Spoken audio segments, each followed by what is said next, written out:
mai, c'est la fin de plein de choses, la fin de la licence, il y a les derniers examens qui arrivent, c'est la fin aussi des amis sur Rouen. Mes potes commencent à déménager, à partir loin de moi, de Rouen.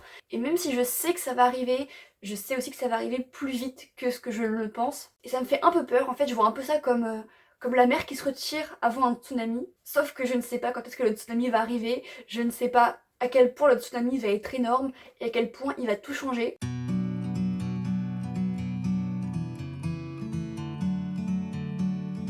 Plus que 2 euros et après, c'est la fin de la licence.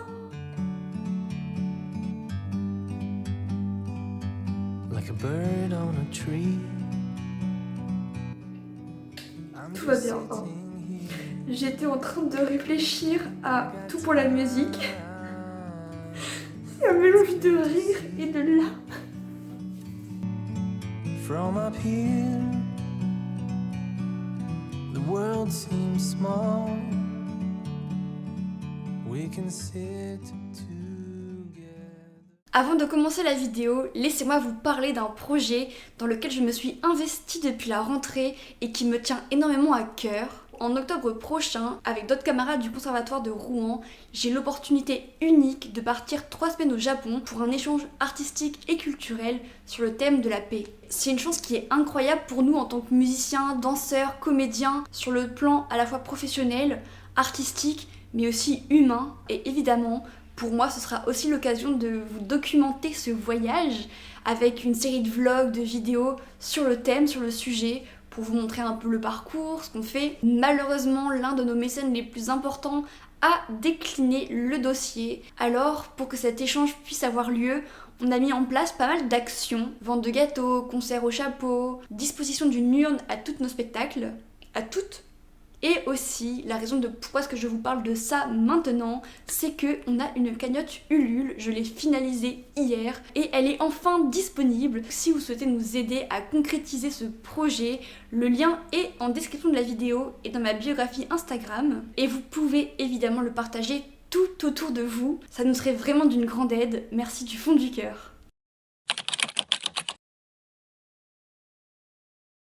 De octobre 2025 à octobre 2026, je fais un vlog par mois pour documenter cette année de transition, ce que j'appelle les vlogs vers l'après. L'après pour moi c'est ce moment qu'on vit tous entre j'ai fini mes études, je vais commencer à travailler, mais il y a un petit flottement et on sait pas trop ce qui va se passer. C'est ce moment où on sent, où on sait qu'on se lance enfin dans la vie qu'on a envie de vivre. Et on en est déjà au 8e vlog, le vlog du mois de mai. Un de mes objectifs principaux au mois de mai, c'est évidemment de valider ma licence parce que c'est hors de question que je retourne à la fac pour encore un semestre. En musique, on va essayer de continuer la petite routine que je me suis posée en avril, donc jouer de la flûte 1 à 2 heures par jour.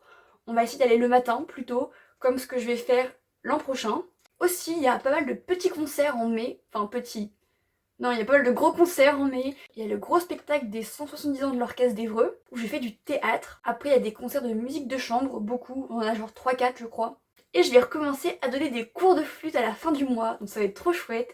Et en écriture, j'aimerais bien finir le chapitre 2 de Il osait, qui est un chapitre un peu de transition aussi, parce que Il osait va découvrir qu'elle est magicienne.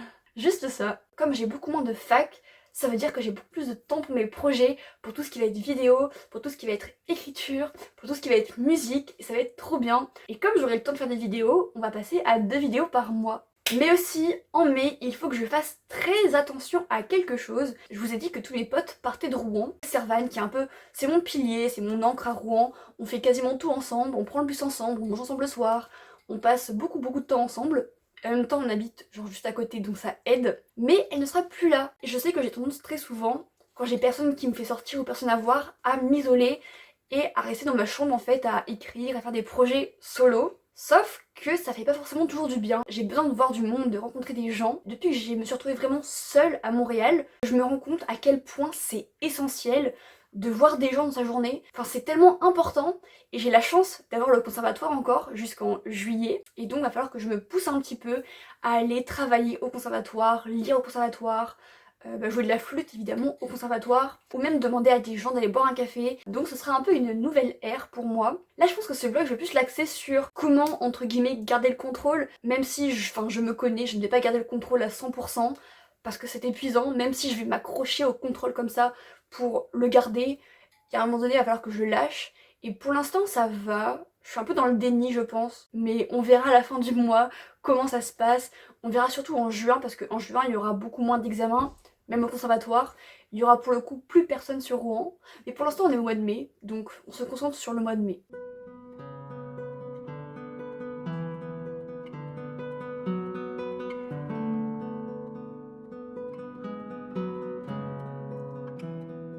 Je vais faire ma première grosse session d'écriture depuis des mois, voire 2 ans. Je vais essayer d'écrire pendant 2 heures. Je vais me mettre sur Ilosé, chapitre 2. J'en suis à un passage que j'ai déjà écrit, il me semble.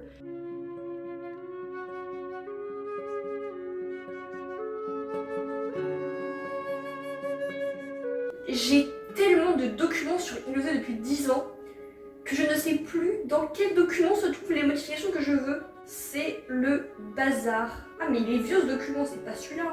Caused his abrupt return to consciousness. He opened his eyes and saw nose to nose. Dobby, Harry yelled.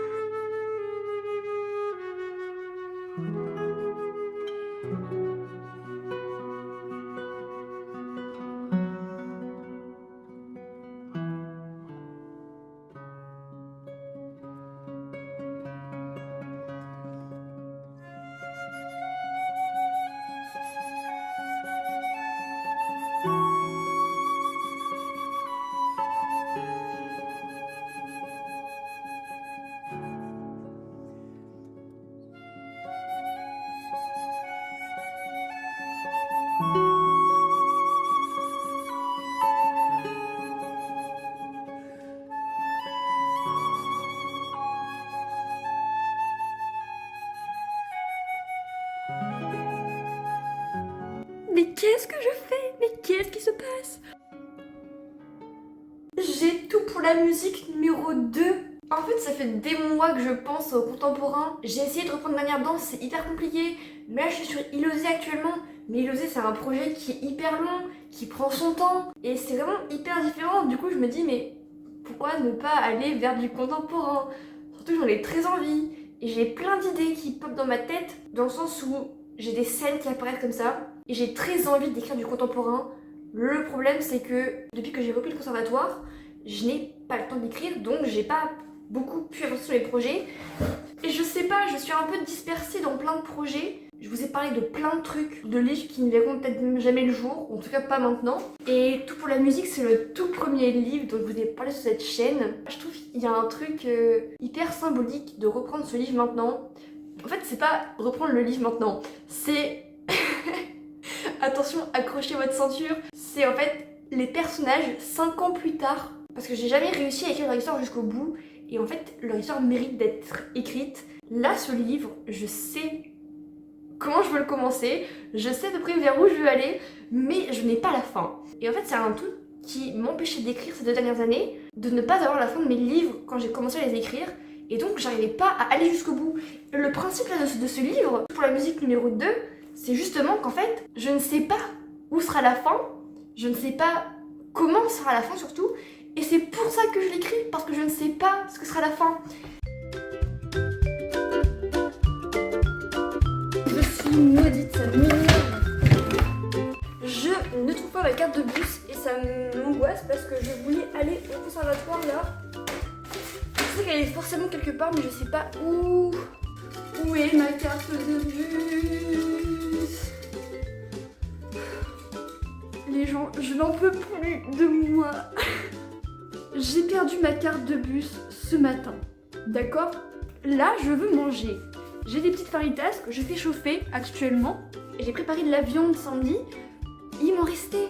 Et je me suis dit, bah, je vais la manger ce soir. Et là, j'ouvre mon frigo. Il y a rien, il y a pas mon bol. Je me dis, mais non, mais je suis pas folle quand même. En fait, le bol, il était juste là. Je pensais pas que j'étais à l'ouest, je pensais au contraire avoir bien réussi ce week-end. Au final, je suis mais totalement à l'ouest.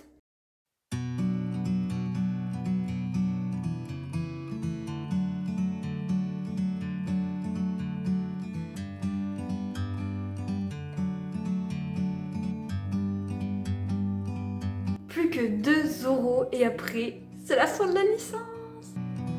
I'm just sitting here. I got time. It's clear to see from up here. The world seems small. We can sit together. It's so beautiful, you and me.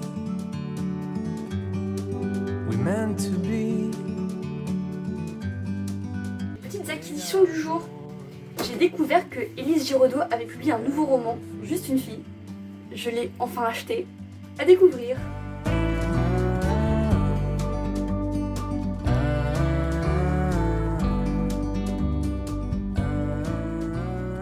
J'étais en train d'écrire une scène, surtout pour la musique.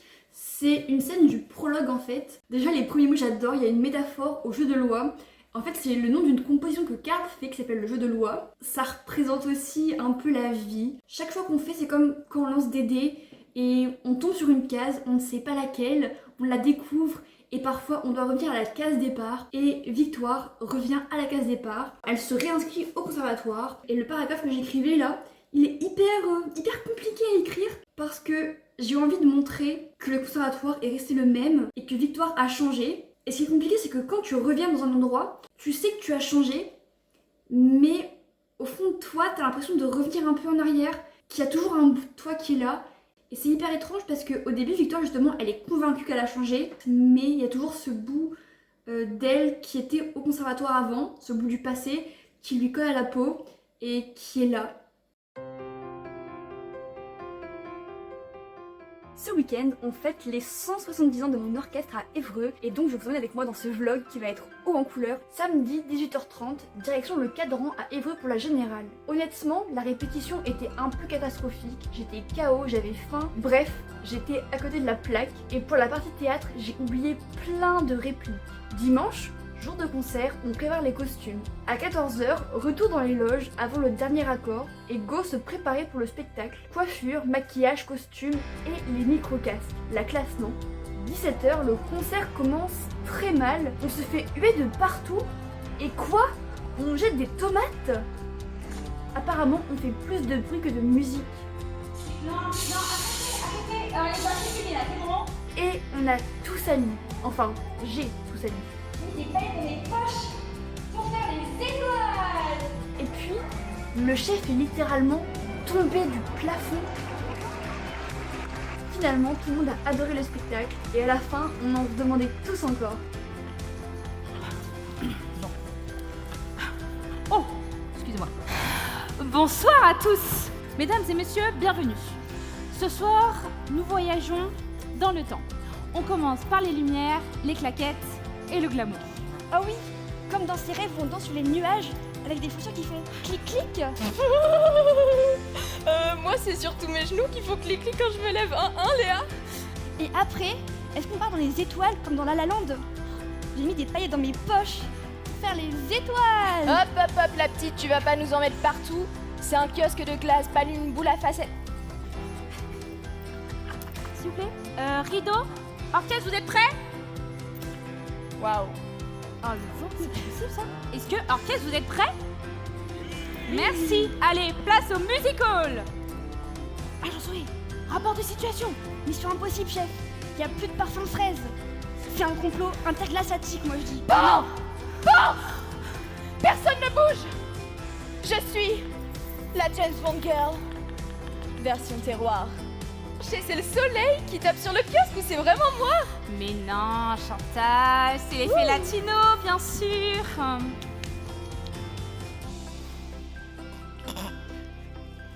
On va où du coup? Bah, on À va Copacabana? à Copacabana. Est-ce que Bien c'est là où les gens dansent avec des fruits sur la tête? Ah, genre ça? Non. Ah si, moi je veux. Non, vraiment, on va rester prudente, hein, tu sais, c'est mieux, hein. Franchement, on va faire doucement. Mais on va avoir besoin de tout le monde dans la salle. Je compte sur vous. Vous connaissez la recette du bonheur, non?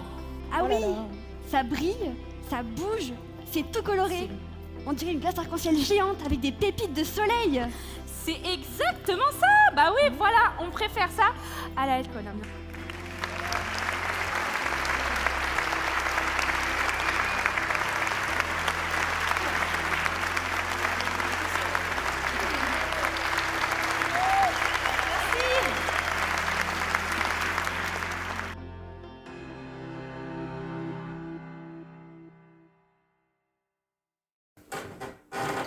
Aujourd'hui, c'était le dernier concert de l'OHE, enfin le dernier concert au canon de l'année, pour les 170 ans de l'OHE. Et ma mère a filmé, et il y a des moments où je parle mais tellement vite, c'est catastrophique. Donc je vais faire attention à parler très lentement, enfin pas très lentement, mais de parler en articulant, quitte à exagérer en fait mon articulation, parce que là ça ne se voit peut-être pas, mais j'exagère mon articulation pour qu'on me comprenne. Et ça fait mal aux joues.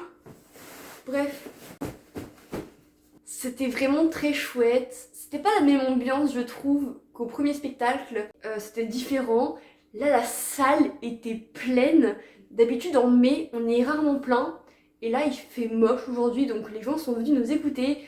Et les retours sont mais incroyables. Je pense qu'on n'a jamais eu d'aussi bon retour sur un concert, spectacle. Parce que pour le coup, il y avait du spectacle. C'était vraiment très très chouette. Et à la fin du concert, le chef va faire un petit mot sur le programme de l'an prochain. Et on va jouer un morceau que j'ai joué il y a, genre dans mes débuts, donc il y a au moins 8 ans. Ça s'appelle Dogora. Dogora, c'est le morceau qui m'a donné envie de devenir musicienne, qui m'a donné envie en fait de composer aussi. Et donc, qu'on joue Dogora l'an prochain, qui est quand même une année assez, je sais pas, j'ai envie de dire symbolique. Parce que dans cette idée de vlog de transition, bah ça clôt carrément la boucle en fait de jouer Dogora. Et puis comme c'est un morceau que moi j'ai adoré jouer et qui est un peu à la base en fait de ma carrière artistique, je trouve ça hyper symbolique et très joli. Voilà, j'ai tellement hâte de le rejouer, ça va être trop bien.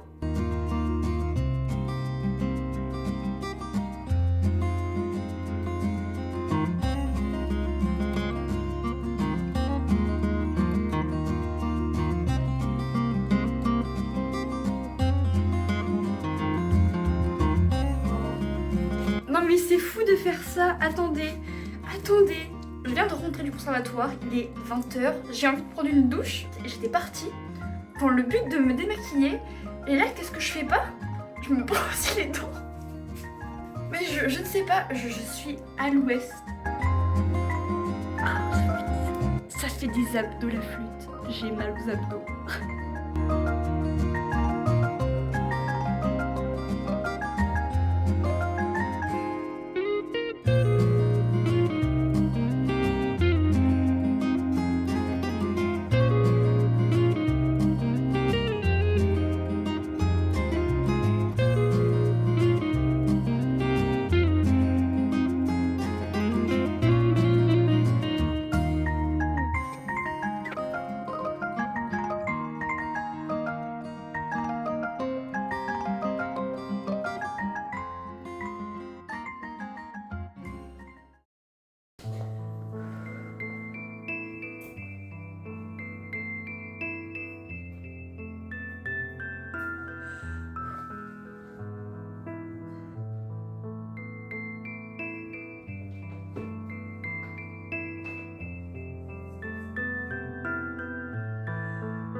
C'est la fin. Genre, c'est vraiment la fin. Ouh là là. Arrête! Je vous ai parlé du tsunami qui était en train d'arriver et en fait je crois que ça y est, je suis en plein dans le tsunami. Je sais que ça a pas l'air, mais je pense que je vais plutôt bien. Il y a les hormones qui font qu'il y a tout qui est amplifié comme ça, ce qui fait que ça fait 1 heure que je pleure, sachant que j'ai déjà pleuré hier, parce que hier Sarah elle est partie de l'appart. C'est hyper étrange parce que je vous ai parlé d'un tsunami. Maintenant j'ai envie de vous parler d'une boucle.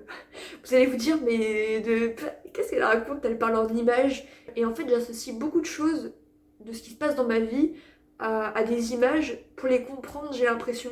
Par exemple, le tsunami, c'est ce qui arrive, là, ce que je ressens. Ça fait aussi référence à un rêve que je fais depuis que je suis toute petite, de me faire justement emporter par un tsunami.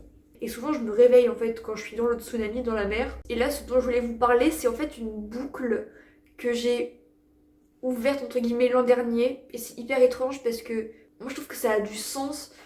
Mais peut-être que je cherche un peu trop de sens parfois, partout. Je vois des synchronicités, des signes, enfin des signes, pas forcément la signification des signes, mais je vois des signes. Et je suis là à réfléchir, à analyser, à faire des liens, à trouver des symboles. Pas forcément le sens des symboles, mais juste à voir des symboles partout. C'est hyper particulier parce que je pense qu'il y a personne qui fait ça. Je me sens trop bizarre à trouver des symboles partout. Puis il y a un an, j'ai participé à un concert des licences à Axelrad à la fac. Et j'ai parlé pour la première fois à quelqu'un. Et ce jour-là, je revenais du camping avec Servan. J'étais on the top of the world. Vraiment, c'était incroyable. J'étais pleine d'élan, pleine de vie, pleine de joie. Et je me suis dit, ouah, ma vie, elle va changer. Et je l'ai senti profondément que ma vie allait changer. Et le pire, c'est que... Enfin, le pire, c'est un symbole, mais à minuit, ce jour-là, le 20 mai 2025, j'ai vraiment senti, en fait, qu'il y avait un truc qui allait changer. Je l'ai senti tellement profondément. Et je savais que ça allait être pour le mieux, que ça allait être un bon changement. Et là, aujourd'hui, on est le 20 mai 2026, donc un an plus tard, tout pile. Le concert, c'était un mardi. Donc c'était plus hier, le tout pile pour le concert. Enfin, la personne que j'ai rencontrée justement, il s'est passé plein de choses, plein de situations que je pensais pas vivre, que je pensais pas devoir faire face un jour. Et ça m'a fait grandir. Il y a plein d'éléments encore qui sont non résolus dans ma tête, plein de questions, plein de questions. Et en fait, ces derniers jours, il n'y a pas forcément eu les réponses parce que dans la vie, on n'aura jamais toutes les réponses, c'est pas possible. Mais il y a eu des éléments qui sont venus concrètement dans la vie. Et en fait, il y a plein de choses qui fait que aujourd'hui, j'ai l'impression que la boucle qui s'est ouverte il y a un an, elle s'est refermée hier, le 19 mai. En plus, c'était pas fait exprès. Et quand j'ai ouvert mon ordinateur pour écrire, il était minuit pile. Donc l'heure pile où la boucle s'était ouverte il y a un an.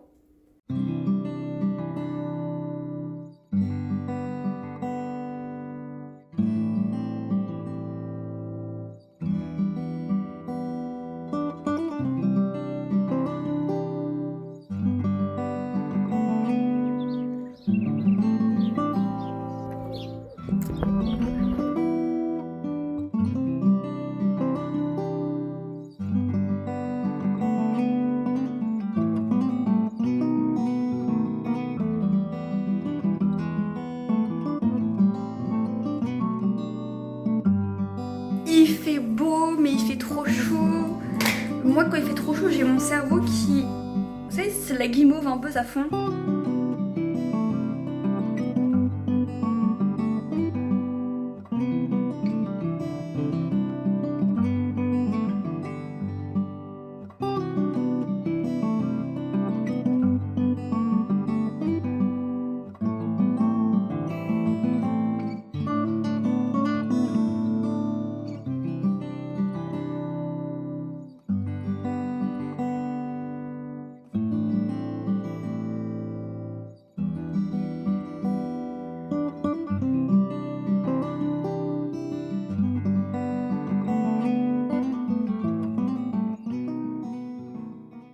C'est déjà la fin de ce vlog de mai. À chaque fois je dis ça, mais ça passe vite le temps. Et en même temps, quand je revois la conclusion du vlog d'avril, je me dis ah ouais, il y a plein de choses qui ont changé quand même depuis. Je sens quand même une petite différence qui est peut-être juste intérieure pour l'instant, des petites révélations qui arrivent comme ça. Et d'ailleurs ce mois de mai a été vraiment rempli de révélations. Quand je dis révélations, c'est des révélations qui sont pour l'instant juste émotionnelles. Ce mois de mai a été très fort émotionnellement, un peu violent parfois. Je m'attendais à vivre des montagnes russes émotionnelles, mais il y en avait certaines qui étaient assez puissantes et qui ont duré quelques jours. Et c'était fatigant, mais extrêmement libérateur de pleurer un bon coup pendant 2 jours et d'en parler, pas forcément de comprendre tout de suite, mais juste de s'autoriser à ressentir les choses. En fait, c'est tellement... c'est essentiel en fait, c'est tout. Et si le mois de mai a été aussi fort, c'est parce qu'il y a eu beaucoup de changements. Et je précise que je dis changement et pas fin, parce qu'au début du mois j'étais là, ouais c'est la fin de la licence, c'est la fin des amis sur Rouen, c'est la fin de ci, c'est la fin de ça, et en fait, bah mes amitiés sur Rouen elles sont pas finies. Genre par exemple, Servane, dont je vous parle tout le temps, elle va partir à Toulouse, mais je sais très bien que c'est pas la fin. C'est juste que ça va être différent. On sera plus là à 100 mètres l'une de l'autre, mais c'est une amitié qui va être différente, qui va se transformer, comme ma vie va se transformer l'an prochain, parce que bah déjà maintenant, j'ai plus la fac, donc j'ai beaucoup plus de temps pour moi, pour les vidéos, pour le conservatoire, pour l'écriture. Et oui, j'aurai plus le cadre structurant de la fac, de l'école, mais ça veut pas dire que ma vie sera plus structurée. Genre, elle sera juste structurée un peu différemment, peut-être un petit peu moins bien organisée, c'est sûr, parce que je me connais, je vais essayer de vouloir tout contrôler, mais en même temps, ça va, enfin, je peux pas tout contrôler. D'ailleurs, c'est drôle parce que j'ai commencé ce vlog en vous disant qu'en mai, il y allait y avoir beaucoup de changements et que j'allais m'accrocher comme ça au contrôle. Et effectivement, j'ai essayé de m'accrocher au contrôle, mais ce que j'ai appris en mai, à mes dépens, c'est qu'en fait, c'était pas possible de s'accrocher au contrôle. Il y a des moments où juste on peut pas. Et au moment où justement je pensais que j'aurais besoin de tout contrôler, et ben en fait, j'ai fait absolument l'inverse d'habitude, c'est-à-dire que j'ai pas forcément cherché à contrôler. J'ai posé mes encres un peu partout, au conservatoire, mes repas au avec Marc-Antoine. Et en fait, une fois que j'avais posé ces encres-là, quand le tsunami est arrivé, et bah j'étais quand même stable et donc je pouvais lâcher prise. Et en plus de ça, j'ai aussi des potes au conservatoire qui commencent à devenir mes petites bouées de sauvetage, mes petites encres. J'ai pas été hyper productive en... En quoi? Ah oui, j'ai pas été hyper productive en flûte, genre j'ai quasiment pas travaillé ma flûte du mois de mai, ou un petit peu de temps en temps quand j'en avais envie, mais vraiment sans aucune routine, sans aucune structure. Et du coup, vous l'aurez compris, en mai, j'ai lâché prise, donc je n'ai atteint aucun des objectifs que je voulais. Mais en vrai, genre, je m'en fiche parce que les objectifs, c'est juste là pour me guider, pour me donner une sorte d'objectif à suivre. Et par exemple, en écriture, je voulais poursuivre ma lancée sur Il osait et finir le chapitre 2. Et au final, j'ai avancé un peu sur le chapitre 2, mais je l'ai absolument pas du tout fini. Et d'ailleurs, je suis partie sur un autre projet qui est tout pour la musique. J'alterne les deux un petit peu, donc c'est hyper agréable parce que c'est vraiment pas du tout le même travail. Il osait, c'est très intellectuel, c'est très travaillé, alors que tout pour la musique, c'est vraiment... Bah, c'est beaucoup plus émotionnel en fait. J'ai essayé de l'intellectualiser et en fait, le résultat était que... Pas que je me décrochais, que j'arrivais pas à comprendre ce livre. Parce que c'est pas un livre qui pour l'instant demande à être compris, c'est un livre qui demande à être ressenti, à être écrit avec les tripes, avec ce que je vis actuellement. C'est une histoire sur l'incertitude, sur l'avenir, sur les doutes, sur les choix. Et en fait, c'est des questions qui sont universelles et qu'on se posera toujours. Et ce qui est drôle, c'est que quand j'ai écrit le tome 1, c'était plus les personnages qui étaient confrontés au regard des autres et qui se perdaient dedans. Où est-ce qu'on va quand on n'est plus guidé par la vision des autres, parce que les autres veulent pour nous, enfin l'émancipation quoi. Et le message c'était de s'accrocher à ses rêves comme à une boussole. Et dans le livre que j'écris maintenant, en fait le message c'est absolument l'inverse. C'est pas l'inverse, mais c'est plus une évolution. Qu'est-ce qu'on devient en fait? Où est-ce qu'on va quand les histoires qu'on se raconte commencent à se briser parce que bah, on grandit, la réalité aussi évolue, on la voit différemment. Et j'ai pas la réponse pour l'instant, parce que c'est ce que je vis, c'est ce que j'écris, et je trouve ça fou en fait à quel point l'écriture et la vie réelle ça se complète. Et pendant très longtemps, c'est vrai que j'ai eu tendance à me raconter des histoires pour comprendre, pour vivre des choses avant de les vivre réellement, pour me rassurer. Et maintenant, c'est plus l'inverse qui se passe. J'ai envie de vivre les choses avant de les écrire. Enfin, c'est aussi un truc que je remarque en faisant les vlogs, c'est que c'est aussi une façon de raconter une histoire à travers des symboles. Justement, le tsunami, le minuit pile. En fait, c'est ça, c'est que j'ai une façon, je pense, de voir la vie qui est assez poétique et assez narrative. Ce qui fait que je vois des symboles partout, tout le temps, n'importe où, n'importe quand. Et pendant très longtemps, et surtout cette année, j'ai vraiment essayé de chercher du sens dans tous les symboles, dans toutes les coïncidences que j'ai pu vivre. Je me suis dit, ça veut dire ça. Et en fait, bah non, pas forcément. Ça, c'est juste une histoire que je me raconte et c'est pas forcément vrai. Et oui, la réalité est peut-être plus complexe, moins rocambolesque, mais c'est la réalité. Et ça veut pas dire que c'est moins bien, c'est juste différent. Mais c'est vrai que là, depuis que j'ai fermé la boucle, comme je vous ai dit, là, la boucle du concert de licence, et ben en fait, je ne cherche plus de sens aux symboles. J'en vois encore, il y a beaucoup de coïncidences, mais je m'accroche plus au sens parce que je sais que ça n'en a pas forcément. Tout ça me rend très fière de moi parce que bah il y a un an j'aurais pas fait tout ça et je trouve que c'est un beau message à faire passer Parfois les changements prennent du temps et oui, c'est vraiment instable, c'est pas agréable, c'est hyper inconfortable en fait et on ne sait pas où on va. Et je pense que s'il y a juste un conseil que je pourrais vous donner, si vous traversez ce genre de période, je conseille vraiment de poser une encre quelque part, d'avoir quelque chose à quoi se raccrocher quand c'est un peu compliqué, un truc qui vous fait du bien et qui vous ancre. Et je pense qu'il y a un an, je vous aurais dit c'est un chemin qui se fait tout seul. Et maintenant, je suis convaincue que non en fait. C'est un chemin qui peut se faire tout seul, mais il faut pas avoir peur, faut pas hésiter à proposer à des gens de partager un petit bout du chemin avec vous. Sur ces sages conseils, j'espère que vous avez passé un bon mois de mai et je vous dis à bientôt sur Radio Lille.